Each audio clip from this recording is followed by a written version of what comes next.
Hey guys, it's your Sassy Keto Nurse. How are y'all doing this evening? Tonight we're going to be talking about protein. So I'll just wait for a few minutes and let everybody get on. See how everybody's doing. It's been a long day. It's been a long couple of days. I spent all day yesterday in Atlanta, and then today was just a long day. So you guys let me know when you're on. Say hey, give me a wave. I think this is a little bit too, maybe I need to lower that just a little bit. Maybe that's a little bit better. I know my lighting's not great, y'all, but I'm working on it. So how has your day been? Hey Wanda. How's your week been? I've had a good week. It's just been a long couple of days. And thank you to everybody that liked the green bean post. I actually went by Ingles tonight and bought some more. I'm going to make some more for the next couple of days. They were so good. I'll have to tell you how those turned out. I made those with beef rib tips. And so I had those, and that's kind of where we're going to go with this tonight, is about protein. I've had a lot of people asking about protein and how much protein they should have, and a lot of people get really confused as to how to figure their protein, as far as, you know, do you figure it by the ounces, by the weight, or by the grams? Well, it's by grams, and I made a post earlier this week. I made my first meme and put it up that just showed a few items of protein and what their actual protein grams are for macros. It will actually kind of surprise you. I'm going to give it just a few more minutes and see who else gets on, and then we'll get into the topic. Is there anything, any questions that you guys have while you've got me by yourself? Sorry, I just ate a chicken thigh and I've got chicken in my teeth. I'm trying not to pick at my teeth, but I am. I'm going to have to leave my glasses on tonight, y'all, because I can't see if I don't. And that got really, really dim. Ooh, that's really, really bright. Maybe that's a little better. All right, we've got 3 people on right now. Everybody say hey, tell me where you're from, how long you've been doing keto. If you have any questions, go ahead and post those now so that I'll have those to refer back to in a little bit when we do the question and answer part of the live. I don't have to leave early tonight because my baby girl is still in Washington, D.C. So I'll be able to answer questions tonight if y'all have them.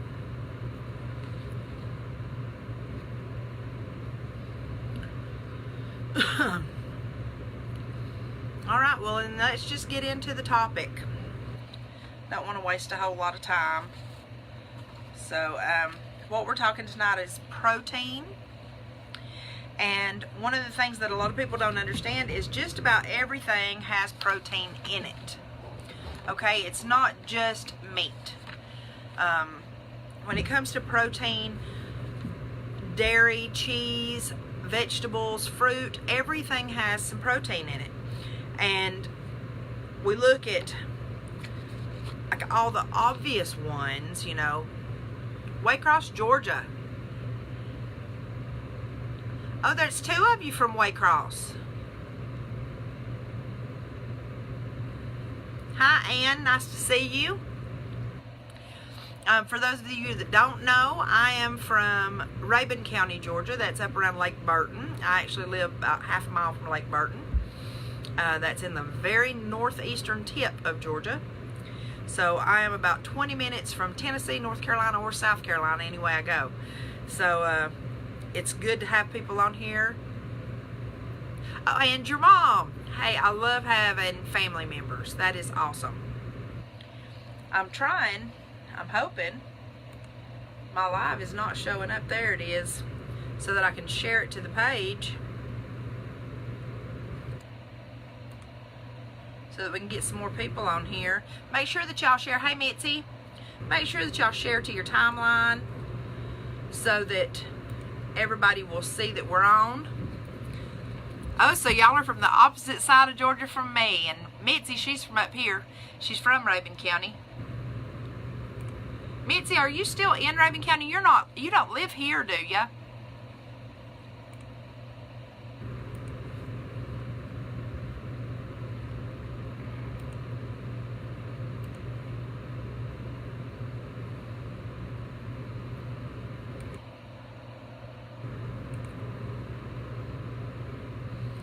Okay, so the obvious ones when it comes to protein is, of course, meat. Beef, pork, chicken, turkey, duck. Duck is extremely high in fat, which is wonderful for keto. Then you've got the organ meats, liver, heart, that kind of stuff. All those are really good for keto as well. Veal, lamb, and then you got your fish, okay? The great ones, the really good ones for keto is mackerel, tuna, salmon, because you get those good omega-3 fats, which produce amino acids, and those amino acids are the building blocks of our bodies. So all those are pretty obvious. Then you've got seafood, clams, lobster, shrimp, scallops, all that kind of good stuff. But then what people get confused about is some of the other stuff. Now, we know about the processed meats, you know, bacon, sausage, ham, salami, pepperoni, all those. But what about nuts? Do you know how much protein is in nuts?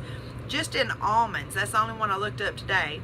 But in almonds, 3.5 ounces of almonds, which is about 21 almonds, is 21 grams of protein. So you're looking at like a gram of protein per almond, okay?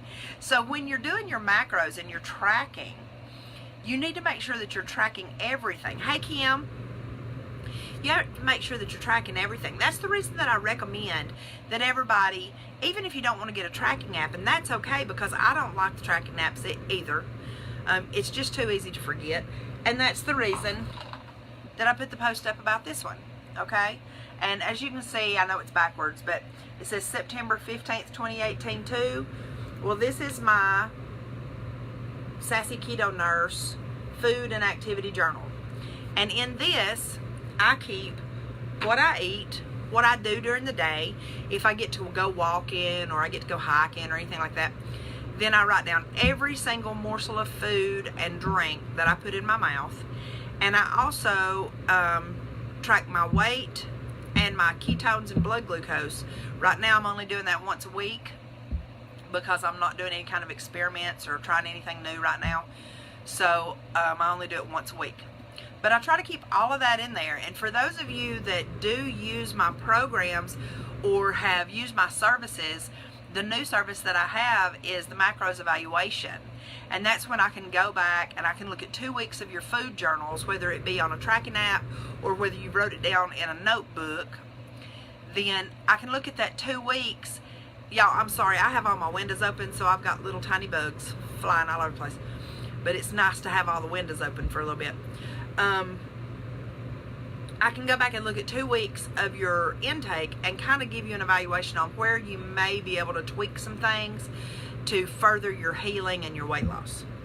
So, you know, nuts, pecans, walnuts, almonds, macadamia, Brazil nuts, all of those are keto nuts. They all have protein.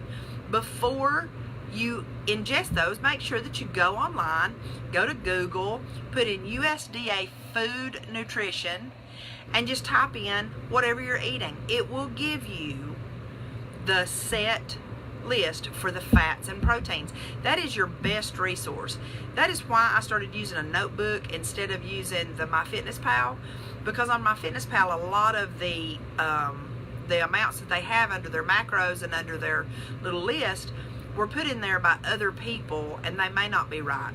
So I trust USDA for this. Okay, and so I use their counts. Cheese. Now on that meme that I put up the other day, I had put up cheddar cheese.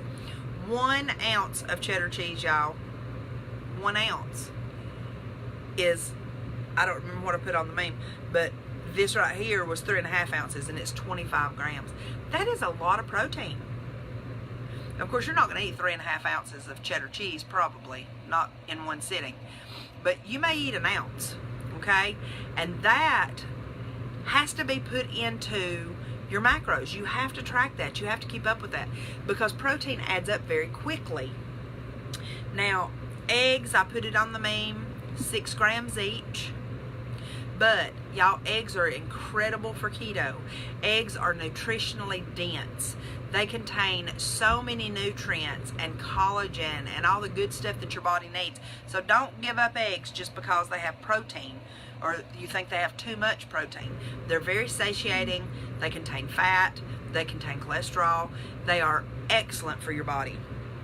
But now, let's talk about something that most of us would not consider to have protein, and that's fruit. Y'all, blueberries, which are a keto staple, half a cup of blueberries has 0.54 grams of protein. That adds up, okay? Because with protein, in the keto way of eating, protein should be, how do I want to put this? You only want to eat the amount of protein that your body needs. You don't want to eat excess protein if you're doing a full ketogenic lifestyle. If you are consuming, low carbs and eating vegetables and eating some fruit and that kind of thing with high fat, then you want to just stay with adequate protein. I know that most sites say low carbohydrates, moderate protein, and high fat. Well, the thing is you get really confused with that moderate protein thing, because there are so many different schools of thought on how much protein is required for the human body, and that is where all the confusion sets in, okay? My research over the last year has shown that there's an algorithm that you can use to use your current weight, your current size, your current activity level, and your gender and your height to determine how much protein you should be ingesting. Others, for that, there's a little algorithm. I have it on the macros calculator. It's 45.5 for women plus 2.3 times however many inches over 5 feet you are, and then you calculate that with your, you use the algorithm and calculate that with your activity level. And then another one that I saw was 0.8 grams per pound of lean body mass. Okay, now number one, lean body mass is not how much you weigh right now. Lean body mass is how much lean muscle you have attached to your bones. Okay, the only way you can accurately know that is to get a DEXA scan. Other than that, you can go by some of these, you can Google, body fat percentage, and it'll come up with a lot of pictures that show women in different sizes in different states, and you can kind of guess at it there, and then multiply your weight times that, and that'll give you about what your lean body mass is. The only thing is it's a guessing game, okay? For that, I'm just going to tell you, I'm 5'6". Right now I weigh 228 pounds. So with my algorithm, it says that I should have about 59.3 grams protein a day. That one would have me eat 100 grams of protein a day. Now I can tell y'all, if I eat over 62, 63 grams protein a day, I stop. And that is when I am doing a full ketogenic program, when I'm eating carbohydrates, eating vegetables, eating some fruit here and there, using heavy whipping cream and a lot of dairy. If I were to eat over 63, 64 grams of protein, I stall. So 100 grams of protein, I know that I would not be losing weight and the healing would not be occurring for me. Now, there's another one from dietdoctor.com. It was a doctor that was on there. His name was Bart Boker or Bokey, I'm not sure. He had 2 different ways to do it, and he said it could either be 0.45 grams per pound of lean body mass, or 1 gram of protein per kilogram of desired weight. Okay, now here's the problem with that. If you figure your protein at what you want to weigh, then you may not eat enough protein to provide the nutrients and the amino acids that your body needs now. Okay, because protein is crucial to your body. Protein is not something that you can do without. Protein provides structural integrity to your cells, to your muscles. It creates amino acids. It's a building block for your body. Protein is crucial for healthy brain function, skin, bone, and muscle growth, increased muscle. It prevents injuries by keeping those muscles healthy and strong. It also heals. It promotes healing. I know that when I worked in the nursing homes and I worked with the geriatric community, when they would get a skin tear or they would have surgery, one of the first things we did was up their protein, because they needed that protein to promote healing. And also, it supports the immune system because of the amino acids that it produces. Okay, the thing is that most people that are on this site that are in my group, they're over the age of 30. Most. I'm not going to say all, but most. And the truth is that there's some muscle loss and muscle wasting that occurs after the age of 30 if you are not very aware of your muscle mass, of exercise, and of feeding your body what it needs nutritionally. So what do? We eat the protein. Okay, now here's something that I have to say at this point, because I've got a lot of people right now that's been asking, because it's a big thing in the ketogenic community right now, about carnivore keto. Now carnivore keto, y'all, is a different story. With carnivore keto, you only ingest animal products. That means meat, eggs, cheese. That's pretty much it. Okay, you don't eat any vegetables, you don't eat any fruit, you stay away from heavy whipping cream and all that kind of stuff, even butter. You can use ghee, but you don't really take in dairy. So you're pretty much staying away from all carbohydrates and just ingesting proteins and fats. In that way of eating, protein macros are not the same. In fact, in carnivore keto, a lot of people don't even track macros. They just eat to satiety. They may eat once or twice a day. It does work, but it can get a little boring if you ask me. I tried it for a couple of weeks, and I did lose weight while I was doing it, and I felt great. I did. But it was a little boring because it was just meat, cheese, and eggs.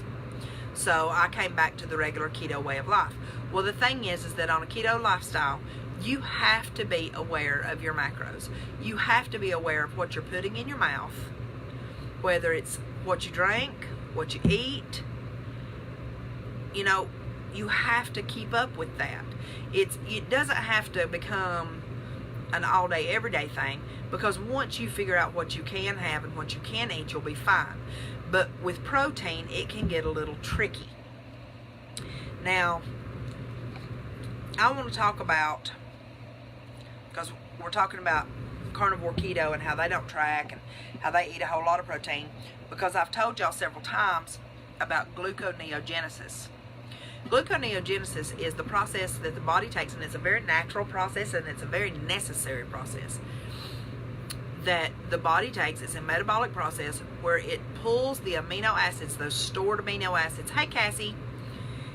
It pulls the amino acids and building blocks from your muscles where they're stored in those muscle cells, and it creates glucose and glycogen.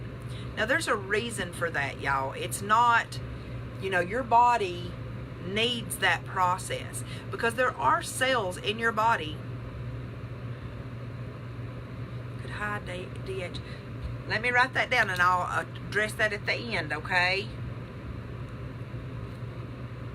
Let me get through what I'm talking about with gluconeogenesis or I'll lose my train of thought, honey. I do it all the time.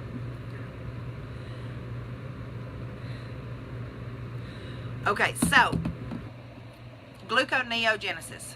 Gluco, as in sugar, neo, new, genesis, create. Oh, that's okay, Cassie. I kind of figured that's what you meant. There are cells in your body, in the human body, that cannot metabolize ketones, cannot run on ketones. They must have glucose or glycogen in order to behave properly and for certain processes to work.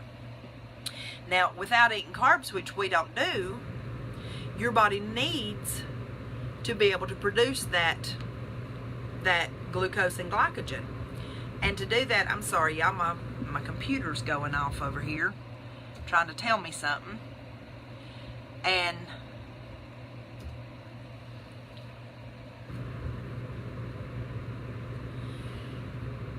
what happens is the gluconeogenesis happens, and it takes those amino acids from the proteins that you eat and from those stored amino acids, and it creates the glycogen and the glucose that those other cells need. Now, some of those cells are your red blood cells. Your red blood cells cannot reproduce without glucose or glycogen, okay?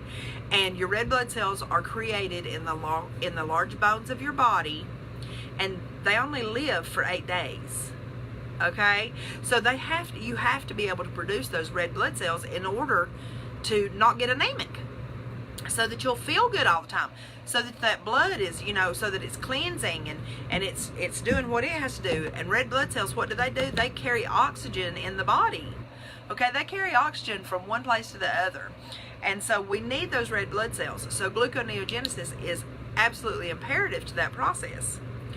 Your kidney medulla, which is in the center of your kidney, that is where urine is created from the waste products that come through your... Hey, Bree. Very nice to see you. Y'all tell me where you're from. The kidney medulla must have glycogen in order to complete its processes and to get rid of the waste that the body has in it. Y'all, I've already told everybody those little things flying around. I've left my doors and my windows open, letting some fresh air through the house today. Okay, for the guys from McDonough, very nice to see you. And Kansas, so glad to see somebody out of state. That's awesome. I've never been to Kansas. I would really like to go though. Testicles, men's testicles, all the little processes that men's testicles go through, they've got to have glucose and glycogen, okay? So they need gluconeogenesis. And then ketones can only power 70% of brain cells, brain matter. There's 30% of your brain that requires glycogen or glucose in order to complete its processes. So gluconeogenesis provides that, even in the absence of carbohydrate intake. Now, the two schools of thought are that if you take in excess protein, that you will go into gluconeogenesis and it will create all this sugar, which will then be turned into, to be stored in the fat cells and this, that, and the other. And then the other train of thought is you cannot eat too much protein. Well, I am of the thought, and this is just after a lot of research, that when you are practicing a full ketogenic lifestyle, when you are eating carbs, and when I say carbs, y'all, I'm only talking about vegetables and a few fruits. I don't eat any other carbs.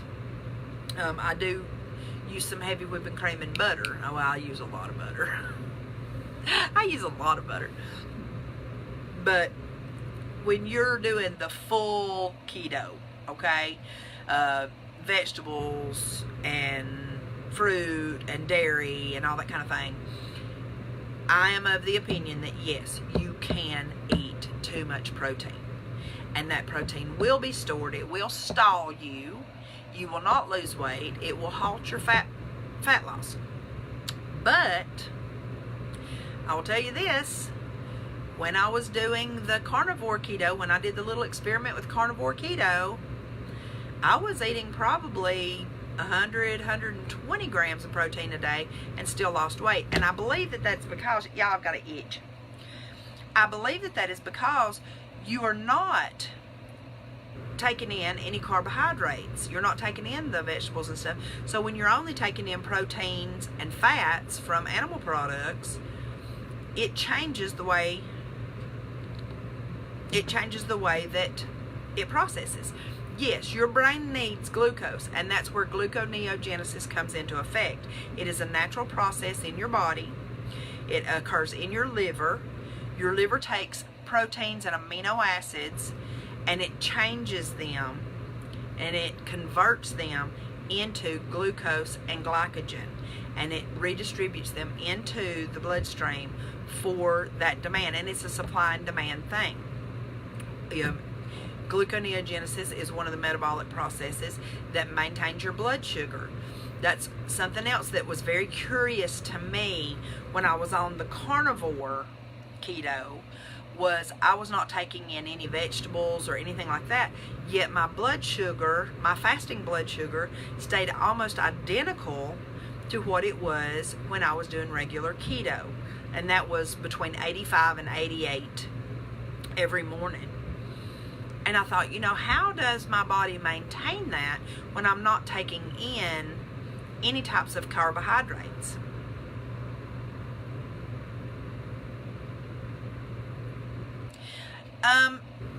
It's not if you take in more protein than fat. It's not like a lever, okay? You can't say, okay, I'm going to eat 20 more grams of protein, so I'll eat 40 more grams of fat to cover it, because it won't work that way. Protein, if you're doing a full ketogenic way of eating, your protein needs to be within your macros. It needs to be an adequate amount of protein for your body type, your height, your weight, your age. If you're doing a carnivore keto, then you eat animal products as far as protein and fat to satiety.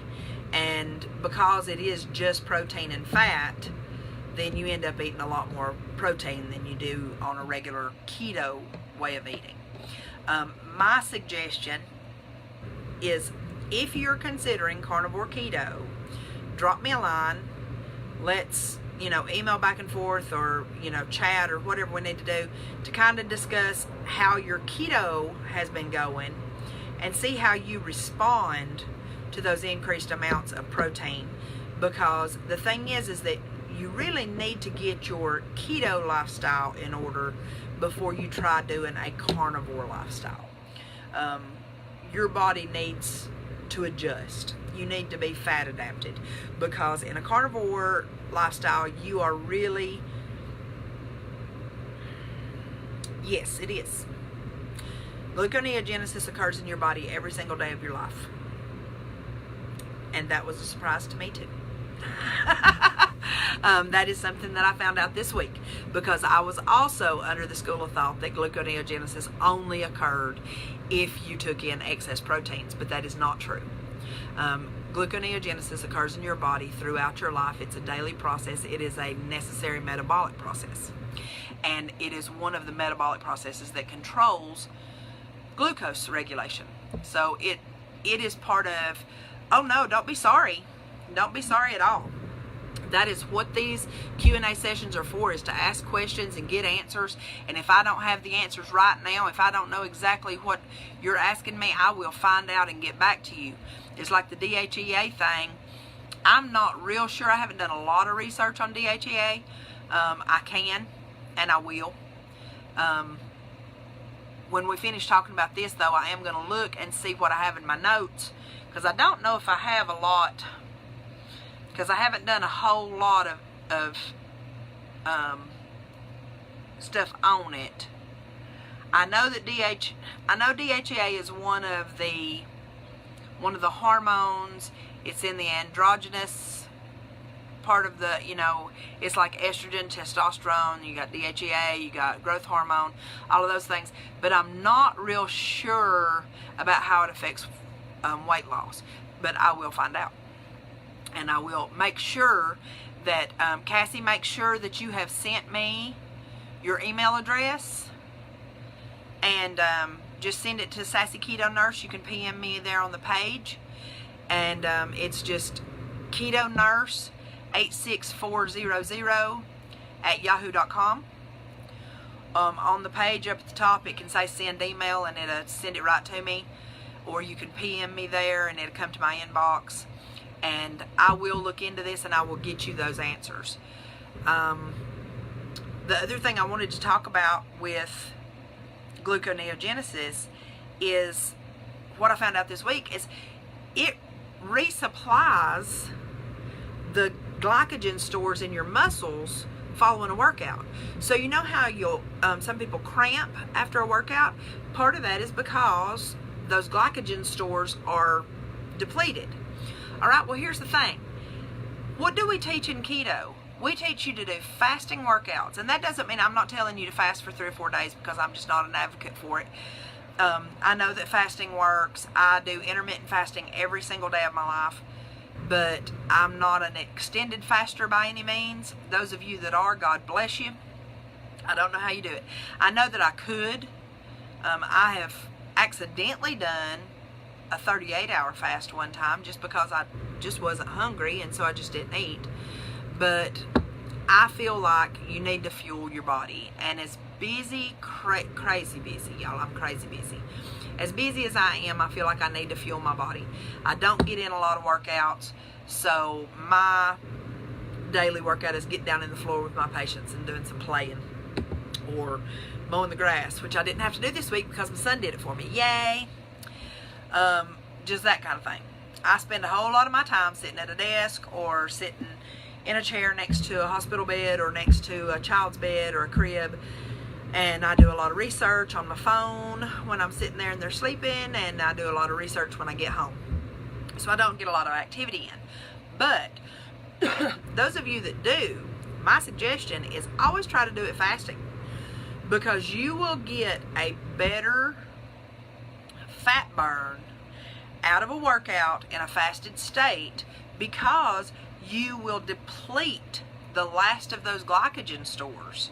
When you're fasted, those glycogen stores are gone. You've already used them up. You know, you've already used those up for your daily functioning. And so when you work out, your body is then using gluconeogenesis. It pulls those amino acids and any protein that happens to be in there, you know, that you've taken in the last whatever that's stored, and it starts yanking those out to keep that glucose level up. Well, guess what that does? It raises your metabolism. Guess what happens when your metabolism goes up? Fat goes down.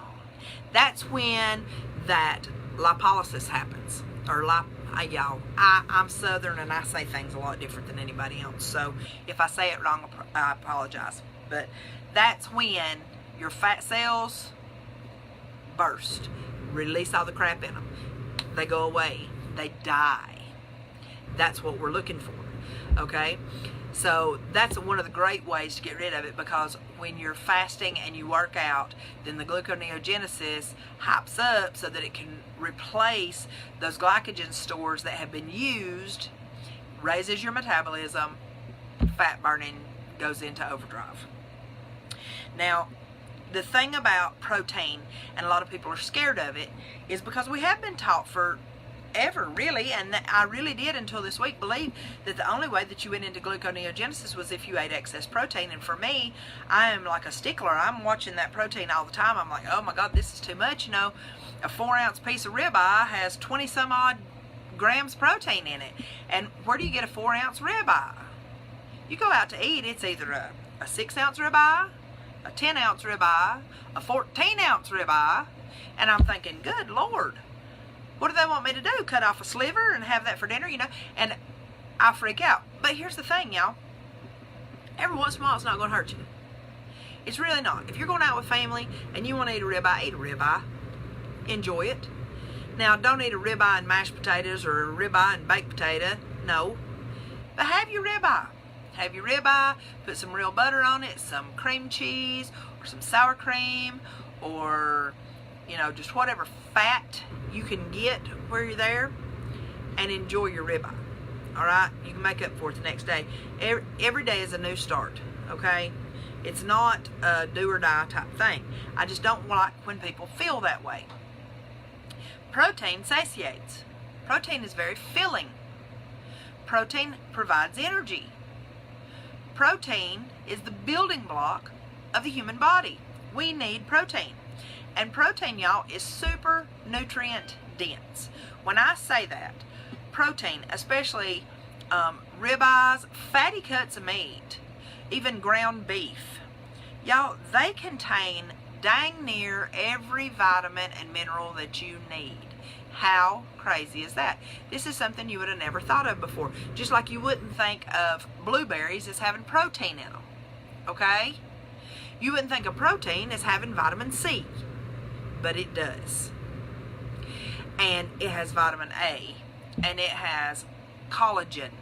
And y'all, on chicken, when you're eating chicken, you know the ends of chicken where the little cartilage is, and you usually try to avoid that? Gnaw on it. Get as much collagen as you can get. Free collagen. Collagen helps with your hair growth, with your skin. It helps with your fingernails. All those good things. It's great. It's for eyesight. Collagen is a good thing. It will help you. A lot of people have hair loss when they do the keto way of eating. One of the main reasons behind hair loss is not eating enough protein, because you're not getting that collagen that your body needs. Okay, great sources of collagen in the ketogenic eating pyramid there: mackerel, salmon, tuna, and grass-fed beef. They are super high in omega-3s. They have lots of collagen. They have lots of vitamin A. Those are great sources of any keto diet. Now, I do not eat mackerel. I love salmon. I do a little tuna, not a lot, but grass-fed beef, y'all, I tear up some grass-fed beef. I do. And I try to, when I buy grass-fed beef, whether it be steaks or like the beef stew cuts, or I buy ground beef, I try to bring it home. I get out my little scale. As soon as I get there, nope, you didn't miss me, Cindy. Hey, girl. I try to get my little scale out as soon as I get home and go ahead and weigh that meat out. Put it in little freezer bags. Put 4-ounce helpings and stick it in the freezer. All but, the couple that I'm going to use that day or two. Y'all, you'll save a lot of money. You won't throw away a lot of food, and you'll have your proportions set out. Eggs, don't avoid eggs, please. Y'all, eggs are one of the most nutrient-dense foods you can eat. They have 6 grams protein in them. They have fat. They have every vitamin that you can possibly think of, and they contain tons of collagen. Okay? So, eggs are great. Bone broth. Now, I recommend anybody that wants to do bone broth, and I am not a huge fan of bone broth. It's just, I don't know, it's got a wonky taste to me. Excuse me, y'all. But if you're going to get bone broth, get it from Kettle and Fire. Go online, get it from Kettle and Fire. They have great prices. Their bone broth is, backed. It's nutrient dense. It's good stuff. And you don't have to cook it in your kitchen for 3 days. So your house don't smell like you cooking chicken in your kitchen for 3 days. Here's another really good one. Okay, now this doesn't contain collagen, but it supports collagen growth. And that is garlic. Y'all, don't worry about your breath. You got keto breath anyway. Throw some garlic in there. And now I'm not talking about garlic salt. I'm talking about garlic. Get garlic cloves, or get minced garlic. Anything like that, y'all, is going to need to be refrigerated. I want y'all buying fresh, whole foods. All right? I've seen a lot of posts this week about total or net, and I've told all of them, since I started, I have always done total for anything that has a nutrition label. If it has a nutrition label on it, which means it's in a package, I do total. And y'all, that knocks a lot of stuff out. And then anything that does not have a nutrition label, in other words, it's a whole food, I do net.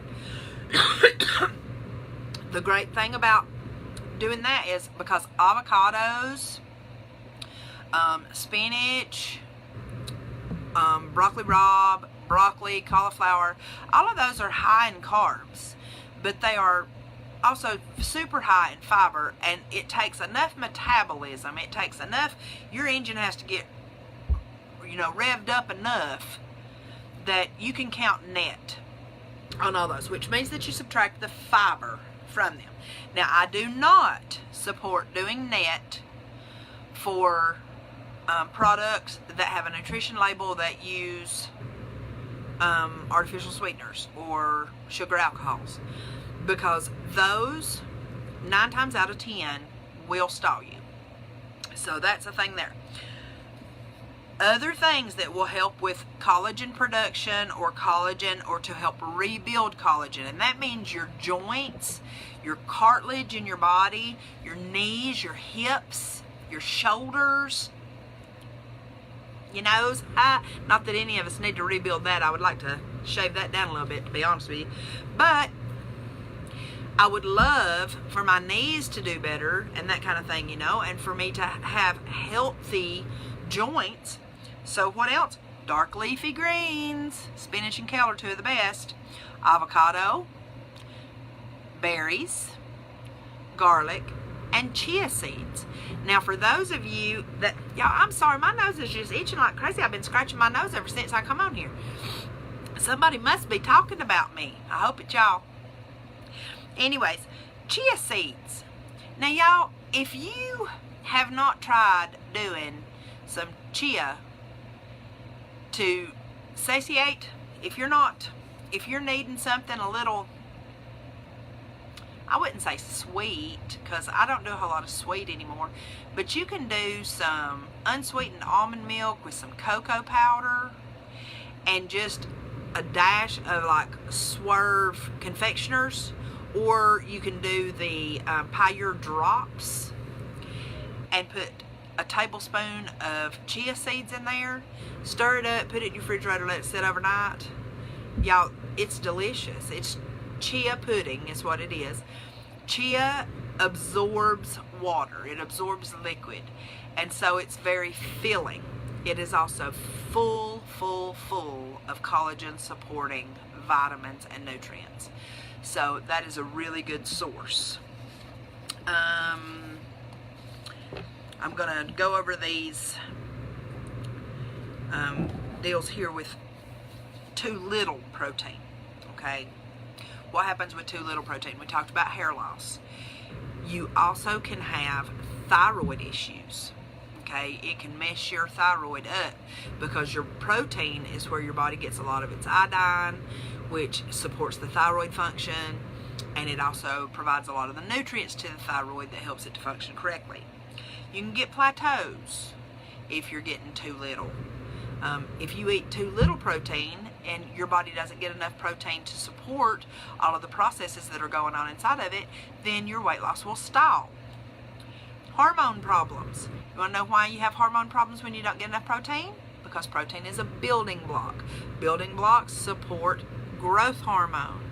The growth hormone is what then supports your sex hormones, your estrogen, your testosterone, your progesterone, and your DHEA. Just a side thought here, Cassie. Just thinking about that, because if your hormones are out of whack, yes, it will mess your weight loss up. It will plateau you. So I wonder, I will do the research though, and I will find out particularly about DHEA.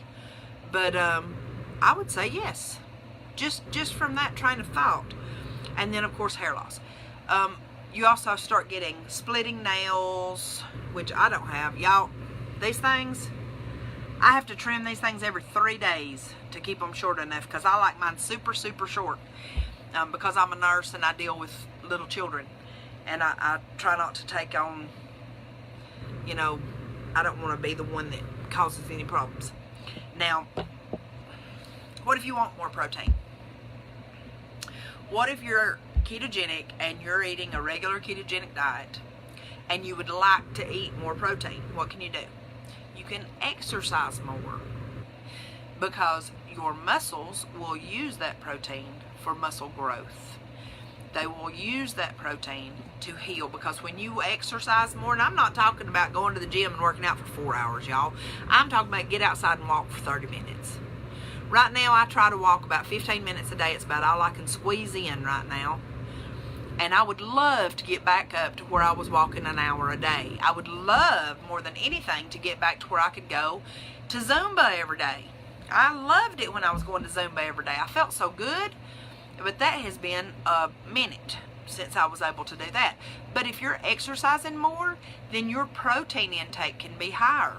And that's when I do the macros calculations, I take into account how active you are, your height, your age, your gender.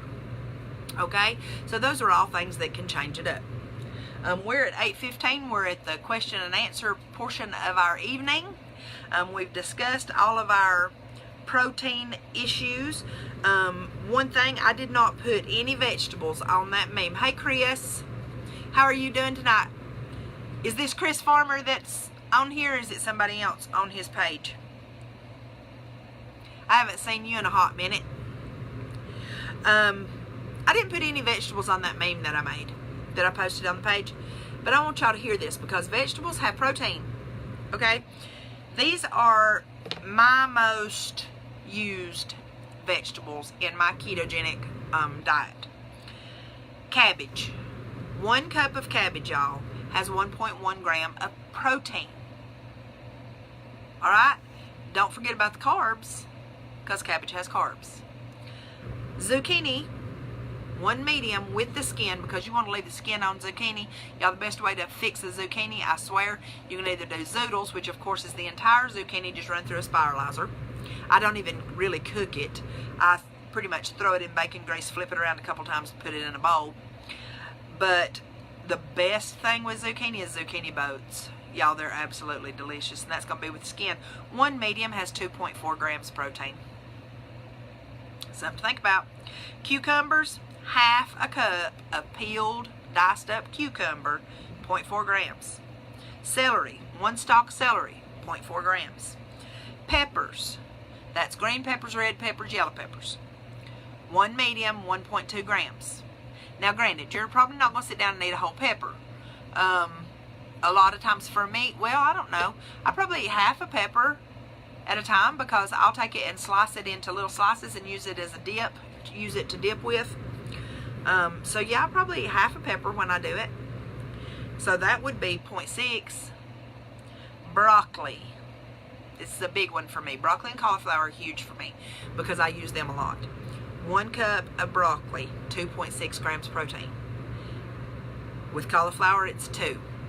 And usually when I do broccoli and cauliflower, I use them as a fat transport vehicle.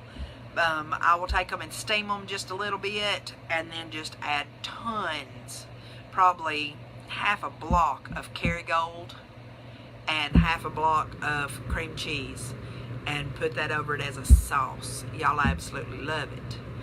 But if I do that, I'm using probably a cup of broccoli and a cup of cauliflower, so I'm looking at 4.6 grams of protein that I'm getting along with that. So those are things for you to just think about, y'all. Now, back to questions. I ain't seen none. Cassie's the only one who's asked me a question tonight. Let's go. It doesn't have to be about protein. Y'all can ask questions about anything. And Cindy, by the way, good investigative skills on your part.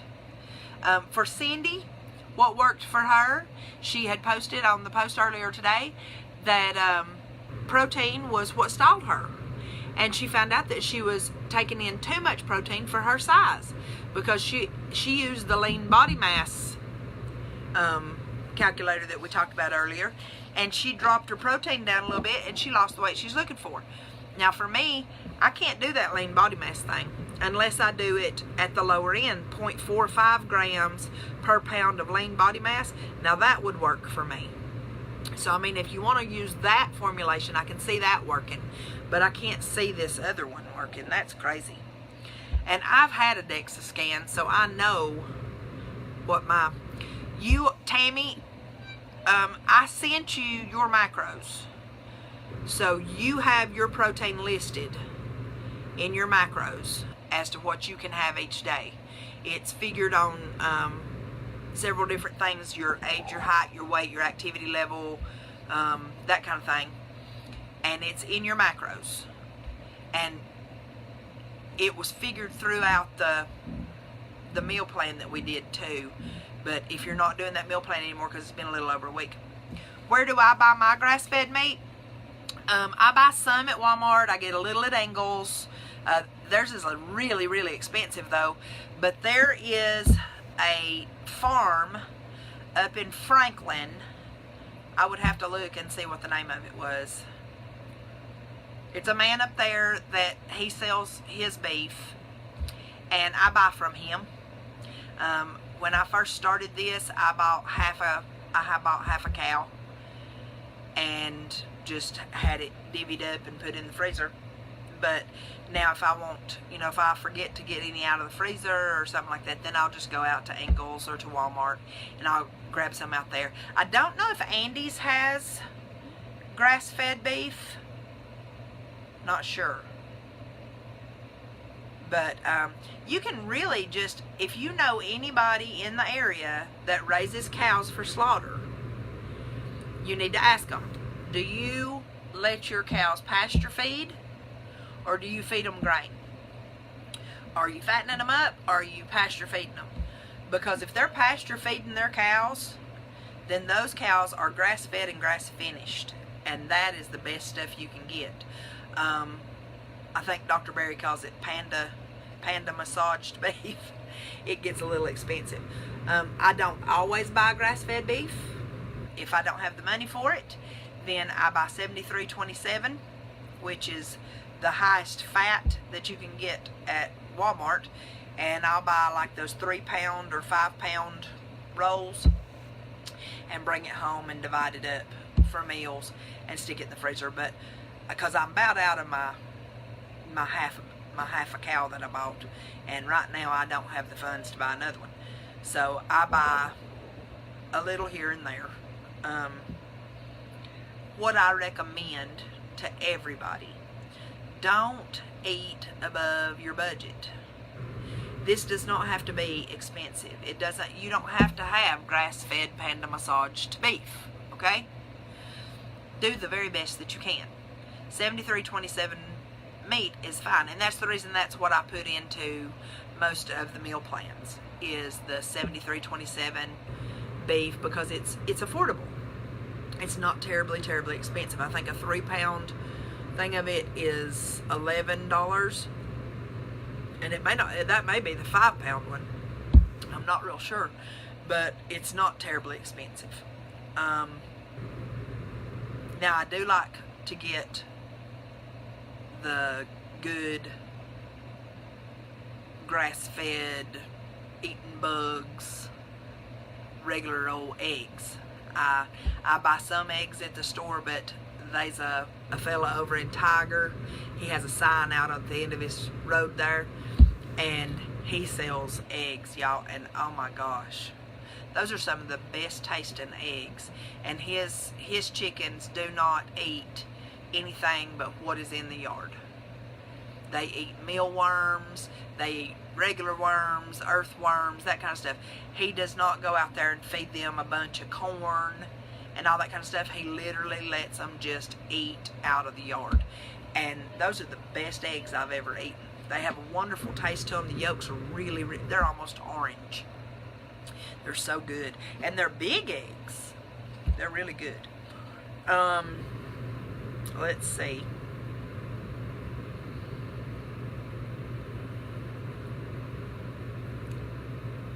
What else can we talk about, y'all? We got 5 minutes.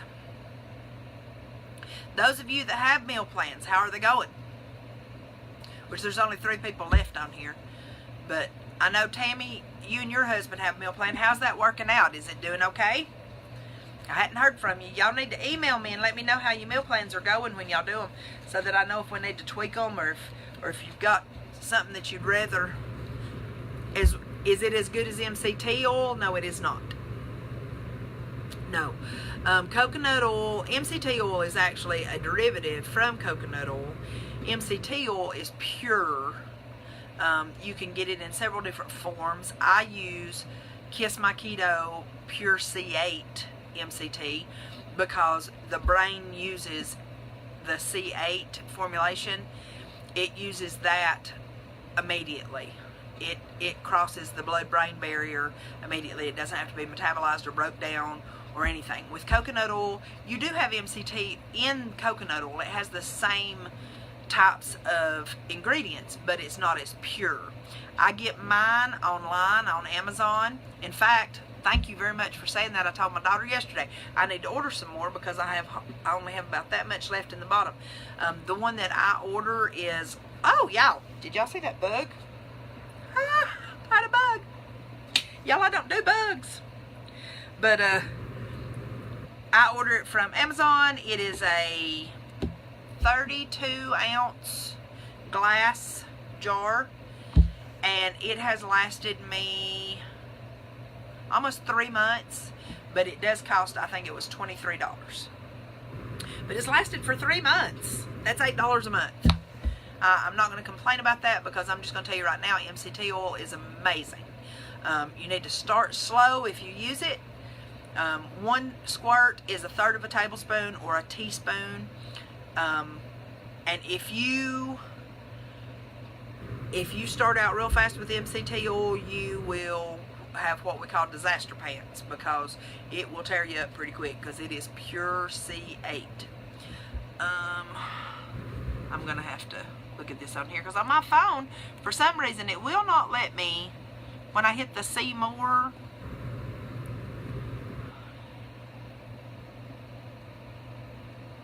that's awesome. If you want, I think I still have the list where I did his with all the vitamin K amounts, because one thing I did find during that is that if you keep it pretty steady across the board, then that PTINR will stay steady.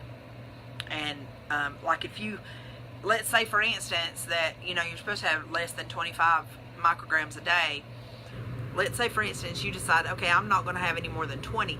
If you keep it between the 18 and 22 range right in there, your PTINR will be dang near perfect. That's what I did when I was doing it, is I kept it between the 18 and 22. Let's see, what am I looking for?